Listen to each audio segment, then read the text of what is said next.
Hey, this is Heidi Dawson. If you love all things health and wellness and style of any kind, hang out here with me each week. I'm obsessed with never-ending improvement, and it's all in an effort to help each one of us live a wildly successful lifestyle.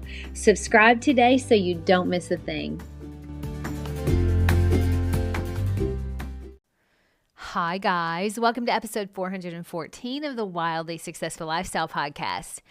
Thanks for being here. You guys really are the best. You know, statistically, as podcast listeners, you're smarter and more curious and lots of other good things. So let's keep that up. Okay. So I think of myself as someone who gets along well with others. I mean, I'm not interested in ruffling feathers if I don't have to. I love peace and I don't love drama. Not a lot of drama anyway. I really don't think of myself as a rebel, but in reality, I am kind of a rebel. Now, growing up, my little sister Molly, I talk about her often, but she was often told by my parents that she was rebellious. My dad used to tell her she was so rebellious. I mean, he would say, you don't want to do anything anyone tells you to do. She told me he said that in a way where it wasn't a good thing. But you know what? She always thought of that as a good thing because she felt like that meant she thinks for herself. And you know what? I got to tell you, this is something I have loved and admired about her since she was pretty much born. I've always said she was born with her middle finger up, but I don't know. That doesn't sound very flattering, but it's the best way I know to describe it. She was born knowing exactly who she was. She's never apologized for that and has never wavered in her ability to just be who she is unapologetically for her whole life. I've always admired that about her and often wished I had a little more of that in me. You see, as a contrast to Molly, I have always been very strong internally, but I struggled with how to handle that without disappointing the people around me. What I didn't realize, and what Molly has always known, is that other people, they're responsible for their own feelings. I'm not and cannot be responsible for someone else's response to me being exactly who I am supposed to be. And in the religion I grew up in, the leaders of the church, they're called elders. Now, these elders sit sort of in judgment of everyone. And if you do something they deem bad, which is pretty much anything outside of reading the Bible, if you do something that they deem bad, you get called into the back room for a meeting. Now, I said you can get in trouble for anything outside of reading the Bible. I mean, that's a bit of a stretch, but you do get in trouble for some of the silliest things. I remember one time I was going in service, which was what they called when you go door to door knocking on people's homes to read the Bible with them. You may have had them come to your door. So I was going in service and it was cold, and penny loafers were in style at the time, and I loved my penny loafers.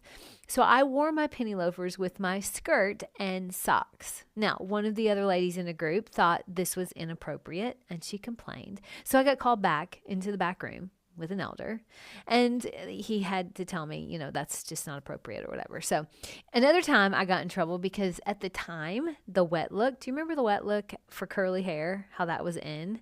And I had that going on, but that was deemed inappropriate. So they made me brush it out. How attractive do you think that was? You see, though, there was nothing wrong with either one of these things in reality. It really is just all about conformity. If you conform in the little things, though, you'll conform in the big things too. I just conformed best I could until I became an adult. Molly, on the other hand, she just refused to conform to any of it. So when she would be pulled into the back room, my parents would feel the need to be with her, not to protect her from the elders, but to kind of protect the elders from her.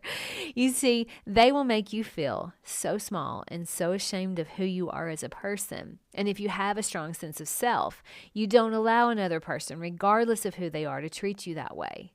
Most people go into those meetings alone because by design, that was supposed to be intimidating and make you feel ashamed, to make you feel small and unworthy, so much so that you never want to experience that again and you don't repeat your sin or whatever it was you were back there for. I did that well when I was young. There was a lot of shame, a lot of hiding who I really was. Not because I was bad, but because who I was didn't align with exactly what they thought was good. I had a strong sense of self. I just wasn't self-assured enough to be willing to disappoint people who seemed to have authority over me, especially not my parents. I wanted everyone to be happy and have peace, but I was torn because I also wanted me to be happy and have peace. What I realized, and what Molly came out of the womb seemingly knowing, is that in order for you to be happy and have inner peace, you often appear to the people around you as being rebellious. Because you don't toe the line, you don't bend the knee, you defy convention. Others might call you rebellious or selfish, but call it what you want. If you decide against all convention to prioritize your peace and your happiness, I call that brilliant, because no one else is going to do it for you. So in order to have it, you have to do it for yourself. And therefore, you get called selfish or rebellious. But guess what? I looked that word up, and there's different definitions. And just as with anything in life, you can choose what you want it to mean. So here are the definitions that stood out to me. Defiant to convention, difficult to control, doesn't act in accordance with expectation. So think about the opposite of those things. If you were easy to control, if you consistently followed the convention and always acted in accordance with expectations, you would end up, well, just like everyone else in the world. You'd be average. You'd be exactly what others expected. You'd be nothing more than allowed, unexceptional. You'd be just like the people scorning you for not towing the line. And you know what? The reason they're so mad at you, it's usually because they wish they had the courage to do it too. And now here you are, being exceptional and thriving, and they can't stand it. And that's okay. You don't have to be mad at them for feeling that way. You just can simply look at it as, hey, you're showing them what's possible. And you showing them what's possible could inspire courage in the ones that needed a little reminder. And now you're moving the needle in the world. So are you rebellious? I hope so. A little bit anyway. My challenge to you is to be okay with being a little rebellious. You've earned it. Share this with 3 people who you'd love to see defy expectations. I love you guys. I'll talk to you in a few days.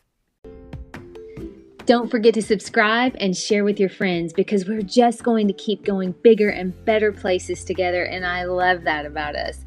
Talk to you in a few days.